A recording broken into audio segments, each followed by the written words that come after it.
My name is Ashish Dhir. I work as a senior director at One Lattice. We are a market intelligence firm. We work in the area of market research and consulting. I have 25 plus years of experience in consulting, working with companies like Reliance Industries, Technopack, and Garzi, and an advertising firm called Chail before. Hi, I'm Ankur Damani. I'm the country head of Triumph, not the bikes, lingerie. So it's a 138-year-old company with a lot of legacy. It's a European brand. And we've been in India for the last 20 years with our own manufacturing facility plus retailing in India. We operate in the premium space and are the market leaders in the premium space. I have almost 20 years of experience in retail, worked with brands like Reebok, Callaway Golf, Le Creuset, which was my last stint, and now with Triumph. Hello. Hi. My name is Ajay Singh, and I head the business for HRX. We are one of India's biggest homegrown fitness brands, and I've been with the brand for 9 solid years now. The brand is about 10 and a half, 11 years old, and I look after all things at HRX, and I'm actually looking forward to having a very, very meaningful conversation here. Overall, 12 years of experience, so I'm also here to learn a lot from this very elite set of people, who are next to me. Thanks for having me here. Great. Harshvardhan Chauhan. I'm representing Trident Group, India's largest textile home manufacturing conglomerate, present across home textiles, paper, chemicals, and truly diversified as a conglomerate with a global reach to consumers like Walmart, Next Retail, etc. My professional journey started with Accenture Consulting. Have been with consumer companies including ITC and Godrej, startups like ShopClues, and spent a fair time in retail with DLF Retail, Spencer's Retail, Nature's Basket, and with Trident Group now. Looking forward to an enriching discussion. So hi, this is Ricky Vasandani from Solitario. We were one of the first pioneers when it comes to lab-grown diamonds.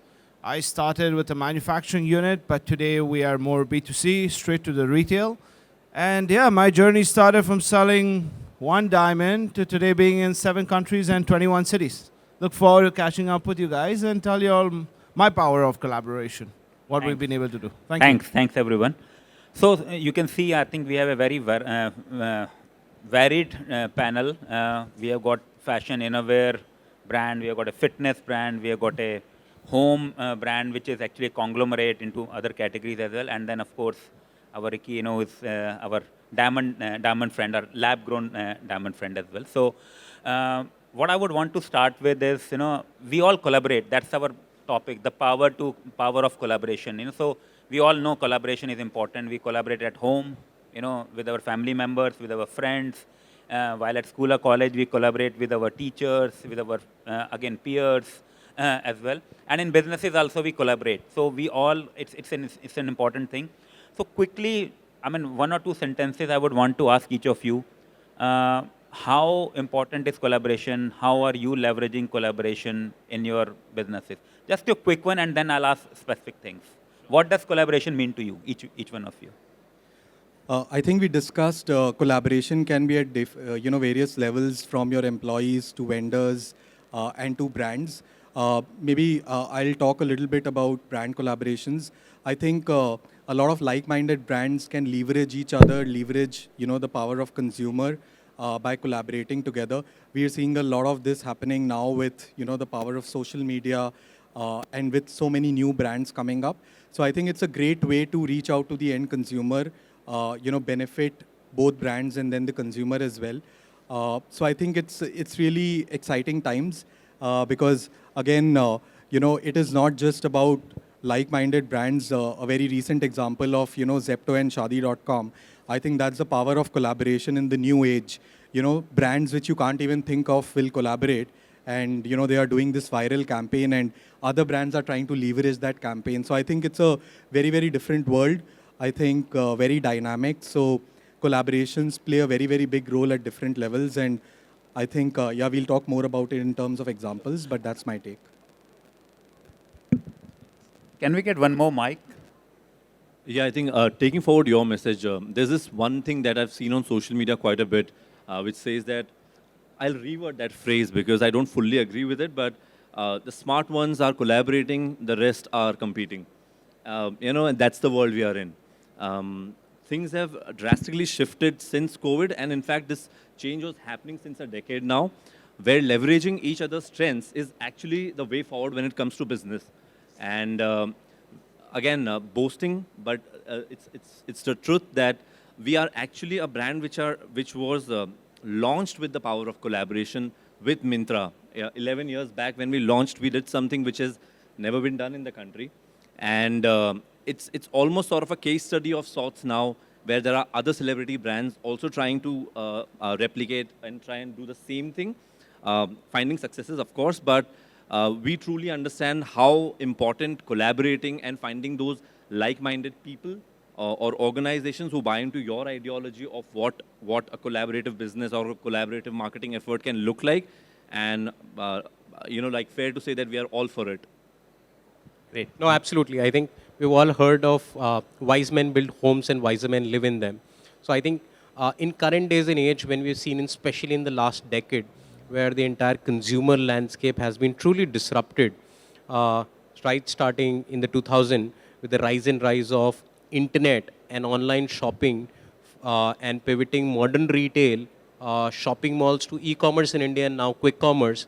I think with consumers being very diverse across segments, collaboration essentially allows you to instantly build propositions where you're able to expand your consumer base, try experiment early in your entrepreneurial journey, and also leverage the power and positioning of other brands. So across retail segments, whether you're a grocery brand within food space, home decor or durable space, nationally and internationally, most brands have endeavored to collaborate, not just to expand their consumer base, but also to try out and experiment newer consumer segments. International collaboration with influencers have done really well.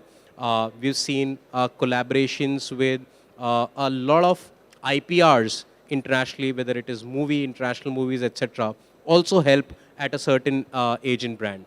Very early, I think for D2C brands, what has really become relevant is the collaborations they explore, especially with platforms and marketplaces. I think with HRX Myntra, as he rightly mentioned, I think we are seeing now newer brands trying to collaborate with quick commerce to early test the products city-wise and get a certain sense of where they are in their product proposition. I think that, to me, certainly allows you to build your own conviction in your consumer value proposition. And once that is really, really clear insights, one can go ahead and scale up their businesses. So yeah, for me, collaboration was the first example that we got from God. You can never do anything with one finger. You need a whole hand to make it a fist. So for me, in Solitario, collaboration has been our stepping stone at every space. Now, when I look at collaboration, the biggest example I look at is Nike shoes cost you $100, Dior shoes cost you $1,000, but together they charge $10,000. So that was my example that I saw of collaboration. You look at Swatch Omega, another great collaboration. So at Solitario, we've collaborated. First, we started with the malls. So we are partners with Nexus and we're partners with the Phoenix. And then now we've recently opened inside Cebu in Malaysia, which is TRX Mall. And we're right next to Fred and right next to everybody in our cluster. Collaboration goes a long way. And I think in today's world, if you don't collaborate, it's going to get difficult. It's going to get difficult because innovation has gone to a next level. AI has taken innovation even further away from us. Like, it's just so fast. So I think collaboration, and I'm glad we're having this talk in front of everyone, and everyone should understand the importance of collaboration. Thanks. Great. So now that it's established, collaborations are important. I'll start with you, Ricky, again. I mean, we were just discussing, you had done, multiple collaborations, with celebrities as well as, like Ajay was also mentioning. So, especially at a category which is lab-grown diamonds, which is new category, which is a growing category, and traditional diamonds has been there. So how you are collaborating with different stakeholders and educating customers in India to grow the category? That's a super interesting question. It's most like a case study. So I'll tell you, when I started with lab-grown diamonds, it was like a ghost. Everybody heard about it, but nobody saw it. So my first way of collaborating was going with a designer. So I was in Pune. We were manufacturing lab-grown diamonds. I started with Poonam Thakre, which is a clothing designer. And actually, because when it comes to bridal, they don't normally see jewelry together. So I started something different. Well, we hit almost 1 crore in sales in the first 30 days. And that's when I realized that we have to collaborate where people are coming and then they see us. After that, we collaborated with traditional jewelers also. We had done, in Spain, for example, if you look at Solitario, it's not placed in a Solitario boutique. It's placed right next to Chanel, Tudor, Rolex. So we've entered into that cluster of all the brands. So if you look at today, any department stores, it's all about multi-brands. For me, that's also one of the biggest collaborations, that everybody is together. You look at all the shopping centers, jewelries are all together, clothing is together. Before it was very diversified. Like you go buy clothing and then you'll have jewelry. So at Solitario, that's been our main thing, is entering with people who are not from our section and people who are from our section. One of our biggest collaborations right now, which 2 shops have gone live, is with Just in Time.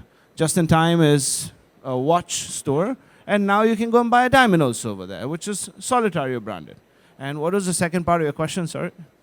I mean, how are you educating the customers and creating the category?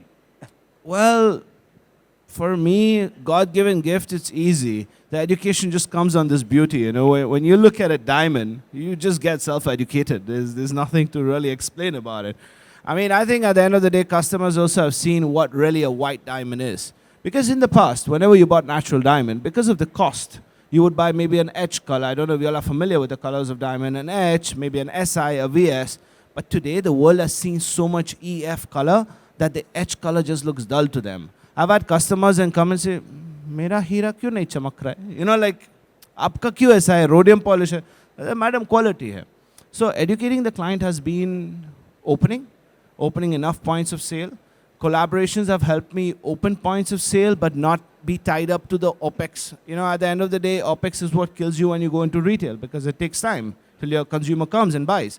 So with collaborations, we've been able to get space, be viewed, but at the same time keep our OPEXs low. And that's been one of our great successes. Great, thanks. Harsh, you represent a company now. I mean, although your past experience has been quite varied, as we were discussing, but your current company, Trident Group, you know, is into traditional business. Started as textile business, you know, and now a conglomerate. So, how does your company and in your role you collaborate with different ways, and how do you use technology or different stakeholders to leverage that? I think the entire range of collaborations has to do with the kind of value chain at Trident Group we have captured. So Trident Group, with last 3 decades of vision, started with putting in India. Now we have started calling it the China Plus One strategy, to build brands in India which can really have the manufacturing potential to go global. So 3 decades before, we set up India's biggest, rather world's largest terry-towel manufacturing plant in India. And large part of the buying that happens across consumers, whether you're buying a towel at Walmart, Costco, Target, Next Retail, most likely that it will be a Trident. Now, as you said, it's a conglomerate across various category lines, including towels, bed sheets. It caters to multiple segments. But collaboration essentially has come into picture right from the first point of the value chain, where manufacturing really emanates, whether it is international consultants or a lot of B2B players who themselves collaborate at the time of manufacturing itself to tailor suit products or white label them, essentially basis the kind of markets they have. The second kind of collaboration really starts with Indian regulatory landscape, which essentially means ensuring that the overall organization's impact is not just only cutting edge digital, but also environmentally safe. And there is a keen sense towards contributing towards the carbon footprint. So I think closely collaborating with the regulators in environmental space, in health space. The third kind of really relevant collaboration, because somewhere it is not just a capital intensive, but also a human intensive industry with multiple lakhs of people working not just on manufacturing shop floors, but also through the retail value chain. And hence skill development and closely collaborating with Ministry of HRD, also hiring and working with a lot of consultants pan-India with regionally intensive hiring, national hiring. So a lot of people collaboration also takes place. And of course, since within this forum we are very much exposed to retail, retail collaborations really play a large part, with 65% of the revenue of around $6 to $8 billion coming from export markets, primarily from the Walmarts of the world. Their collaboration typically, what we call is in terms of vendor partners, plays a big role. So I think across the value chain, the nature of the partnership changes, but as a common thread of learning, the value addition beyond your own core value proposition has always come through the power of collaborations. So what value Walmart's partnership adds to the proposition of Trident is really a different conversation of what happens when you're collaborating with Ministry of HRD to say that how can we hire 20,000 people and do skill development on cutting edge manufacturing for this year in north of India. So I think each of those collaborations have added value in their own sense. Very different way of thinking, and a very wide variety. Yeah, thank you. Ajay, we were just discussing your company's business model is actually based on collaboration, and you shared the secret, with us as well, that how you leverage collaboration not, to build not a business. secret anymore. Yeah. So Since I maybe already. what can our audience learn from that business model, how it Yeah. developed, and what is the success for the collaboration to sustain? What is the mantra, that it needs to last longer as well? See, I think it primarily starts with your business ideology. There is a brand called HRX which has its own mission, and that mission is to touch base with 1 billion Indians and help them become their best version. This is something that we truly believe in. Now, that's a very large number, right? And you can't do it all on your own. Also, you can't just do it when you're. I was just talking to a gentleman here. He mentioned that HRX, the apparel brand, right? Which is fair. Primarily, we are an apparel, a fitness wear brand. But what we've done in the last 4-5 years is we've expanded into categories that no one really thought a fitness brand should be. And that includes food. So 3 years back with Cure Foods, Ankit Nagori, we started a healthy food chain of business of sorts with them. And the first question that quite a few people asked was, why food? Like, if I'm wearing an HRX t-shirt, will I eat an HRX burger? My answer was, will you not? Why not? If there's an HRX cafe, forget HRX, let's take one of those big brands, an Adidas cafe. Will you not at least enter once and see what the menu looks like? And your assumption would be that it's an healthy food. And that's what the idea was. So to answer your question, how do you sustain something like that? You find like-minded people who believe in your ideology and who are ready to invest into a category or a range of product that they feel they can scale. And they should have the expertise to scale, because that's their prerogative. Like I and Ankur were also discussing before the panel, that the true power of collaboration lies in what is it that the two partners or the bunch of partners who come together, what do they bring to the table? And unless that alignment is not there, that confidence and that clarity is not there, it can be a concern. So while we may have a couple of things that may not have worked for us, fortunately for us, there are 8 different partnerships that we have currently, 6 of them active, 2 of them on papers to be launched very soon. And these are products from t-shirts to shoes to a gym in Bangalore and Hyderabad and Pune, to a cafe in Mumbai and in Delhi, and to selling HRX burgers on Swiggy and Zomato. And to add to a layer to what you were saying, we also focus on collaborating on the content front, on the marketing front, on the social media front. In fact, if you all can check Ritik's story today, he's just posted something that we launched a couple of days back. It's called as the 8 with HRX thing. And this collaboration is with his personal chef. So we're creating 50 of Ritik's personal favorite recipes that he eats when he's under a transformation or he eats to keep himself fit. And we're not just stopping at that. Some of these recipes will also be available at the HRX Cafe and Zomato and Swiggy for people who are too lazy to cook. So when we go into a partnership, when we start collaborating, we just go completely deep into it. And of course, if you find the right set of people, like we have Cult Fit, with whom we created India's first celebrity-owned or celebrity-designed workouts. So we have a workout too, which is available at all Cult centers across the country. The idea was simple, that if Cult grows, the HRX name grows with it. And this workout was very unique in its own way. We took that ahead, and during COVID launched a range of equipments which you can use for working out at home. Then a series of content with Cult, and in collaboration with influencers, creators, and coaches of what you can do at home. And that's how we continuously keep growing in the fitness space and go closer to our mission of impacting 1 billion Indians in the right way. Great example. I think it's a good learning that how collaboration can really lead to generating a business. In fact, starting a business, developing the business, and then grow the business as well. Great. Coming back to you, Ankur, as well. How, I mean, you are a 130-plus-year-old Swiss brand owned by German right now, and so there's a legacy to that brand as well. So how do you think, your brand and in the context of collaboration, where does inclusivity, diversity, because when you are for that long, how do you cater to that, and especially you are into manufacturing as well? So Triumph, one of the very good things is that we are also a manufacturer, and we manufacture for the best of brands like Victoria's Secret, Vero Moda. So the kind of consumer intelligence and the kind of trends that we study, I think it really helps us be ahead of the curve. And what we've realized over time is that why is lingerie also called intimate wear?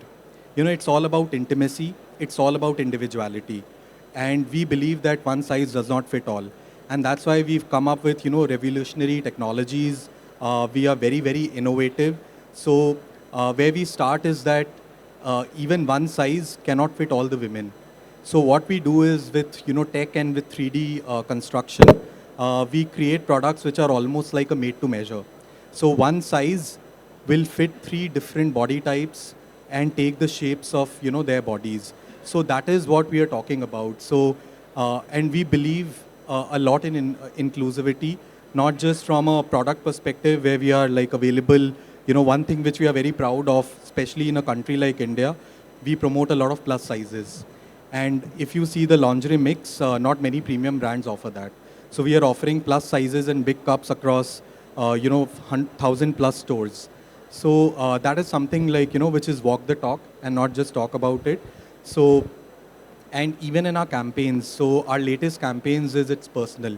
Because, lingerie is personal, it's individual, how you want to express yourself, different products, different body types. So I think it's all about including, different people from different cultures and different genres. So I think that's one, part of our inclusivity thing. But I would take the dimension of collaboration a step further, how you collaborate with the consumer, which is something very different. And building on inclusivity, one key thing that we've started over the last couple of years is we do a bra fit challenge. So in different points of sale, even with the likes of Shopper Stop and Lifestyle, so we do a fit challenge wherein the consumer comes in. We ask the consumer, what do you think your size is? And the consumer says, okay, let's say my size is 36D. And then we measure, with the consumer, we give them the right bra.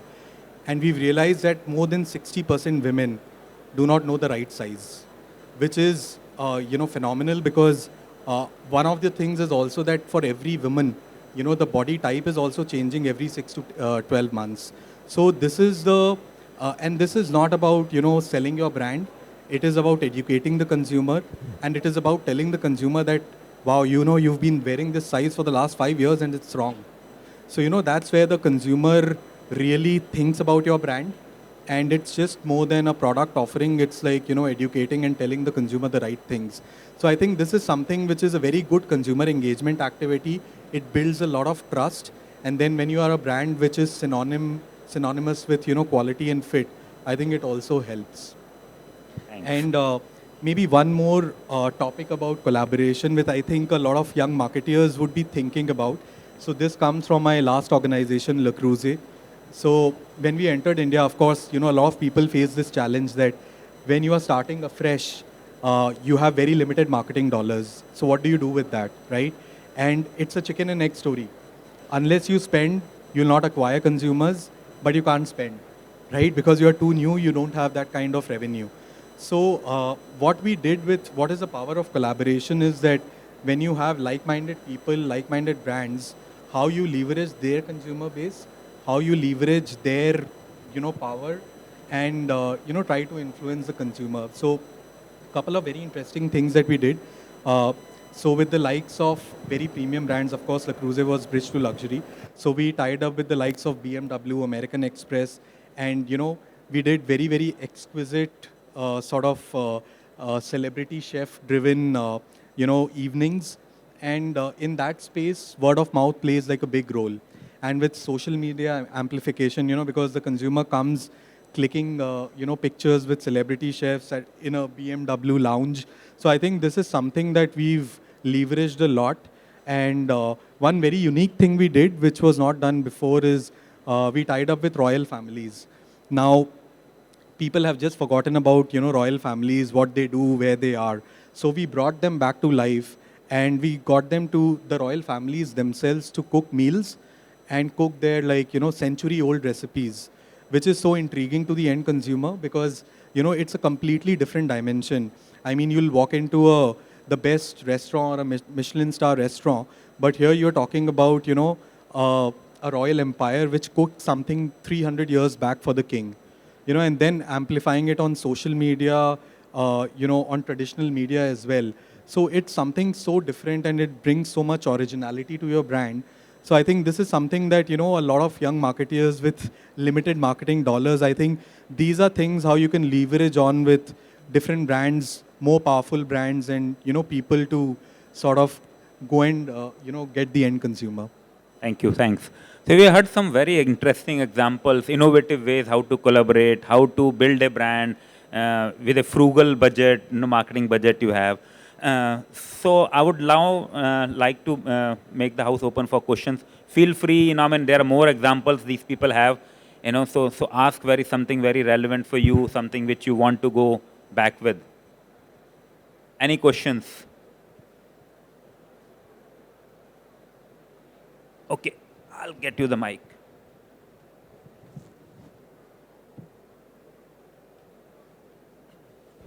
So my question is to Ajay sir.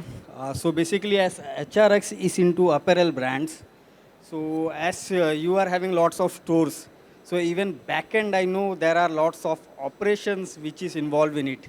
So how you tackle the challenge of inventory and all? Just a correction, we don't have a lot of stores. We are a digital-only brand. We do have our retail presence in terms of gyms and cafes, and typically that's not really a challenge that I have faced. Unfortunately, I'll have to direct that question to somebody who may have. Sure. Yeah. Thank you. I would encourage questions from the back. We have got some audience. We love backbenchers. We all have been backbenchers in the past. Any questions? Let's break this myth that backbenchers don't listen and they don't ask questions. Okay, we have some middle benchers. Hi, I'm Dignesh Virani. So my question to Ajay sir, that you have mentioned that you are online brand only for fitness apparels. So my question is, how do you manage the dead stock for the inventory? Dead stock for the inventory for apparel category? Yes. We liquidate like any other business if there is a lot of stock that remains. But fortunately, in the Myntra ecosystem, we are exclusively only available on Myntra. And they have a very, very solid back-end mechanism to tackle a situation like that.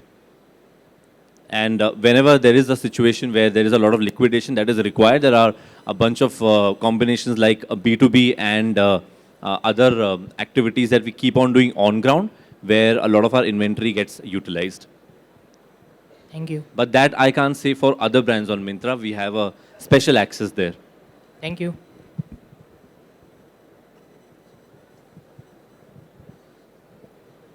Hi, I'm Abhisarika. I run a digital commerce agency. Question is very general. Like, we don't have TikTok anymore in India. So which platform do you think is best like for collaborations? Like, where do you see maximum traction? I'll take that up.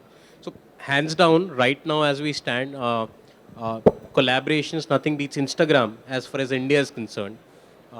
Recently, for my Trident, we did one of the most coveted collaborations of Kareena Kapoor and Sharmila Tagore coming back in the Dancing Divas My Trident film.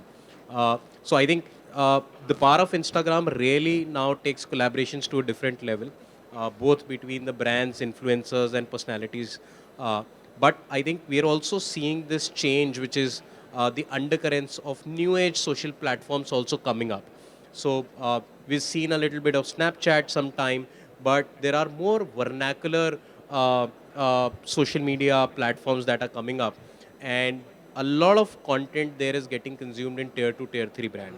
So if you're an entrepreneur and typically trying to build your brand with a reach in tier 2, tier 3, look at the vernacular social media platforms also. Their collaborations really work well these days. Thank you so much.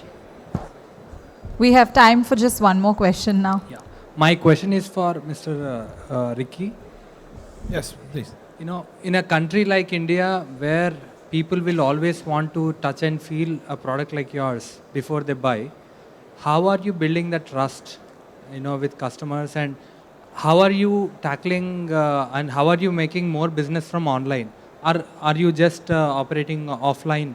Because I see some of your stores available offline, but how is your online sales? Correct. So my approach in today's day was completely different. I didn't go online. I started with the offline. We jewelers are always very traditional. We come with our traditions. So people have to touch and feel the product. And the main thing is, when I started back in India, that was about 2.5 years, nobody had seen lab-grown diamond. They were myths that it was like cubic zirconia, it was this, so they had to come, they had to see it. The trust that we develop in clients is with the certification. In jewelry, it's all about hallmarking and certification. So GIA announced that lab-grown diamond is a diamond, it's just grown in a lab, whereas the other one is mined. So that was one of the trust factors for the Indian consumer. The second factor for the Indian consumer is always buyback kya hai. Today I'm buying, tomorrow what do I have? So in India it was considered a lot like an investment, but jewelry is never an investment, jewelry is a luxury. But for the Indian market and the love for my clients, we have a buyback system also. So that created the trust. And then apart from all that also, my co-founder Vivek Oberoi builds a lot of trust in India. And consumers, again, as I said before, they just fell in love with the product. They look at the diamond and they love it. And 20% of our sales are to men. So men, gear up and bling it, because we are wearing diamonds now. Thank you.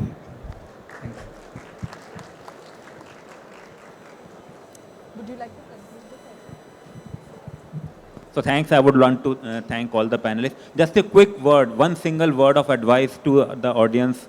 How will collaboration help? One word. Just be open to experiment. Know your consumer. Knowing consumer. Find a partner that buys into your idea and offer them to whatever the best that you can. Maximum visibility. Great. Thank you. You have been a lovely audience. Thank you very much. And for asking all those questions. I would like to thank everybody and our panelists. Thank you.